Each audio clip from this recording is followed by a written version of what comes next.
Kung anak lang ako ng ano, kung anak lang ako ng mga kontraktor, anak ko ng mga kontraktor, di sana ako magbibilang yan. Sobra.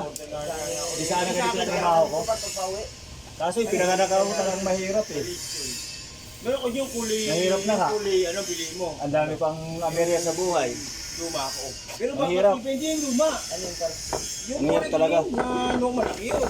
Pinanganak kasi ko ng mahirap kaya ganito yung trabaho ko. Ano yun? Shout out nga pala sa lahat ng mga tropa ko. Shout out lalo na kay Jipoy. Shout out sa lahat. Shout out kay Henry. Shout out Tol. Shout out sa'yo. Shout out kay Rene. Shout out. Shout out. Shout out kay JR. Lalo si JR kasi pumupugi. Lalong tumataba ngayon. Shout out nga pala. Shout out all sa lahat ng mga tropa ko dyan sa QC. Sa Tondo. Shout out sa inyo. Shout out. Mga tol. Shout out. Hindi kasi ako anak ng mayaman kaya nagbibilad ako sa araw. Ganito trabaho ko ngayon. Shout out kay paring Gilo. Pre, shout out sa'yo. Si Bagwis nga pala, shout out sa'yo, Bagwis. Shout out all, shout out. Kami lang din, patawag mo wife.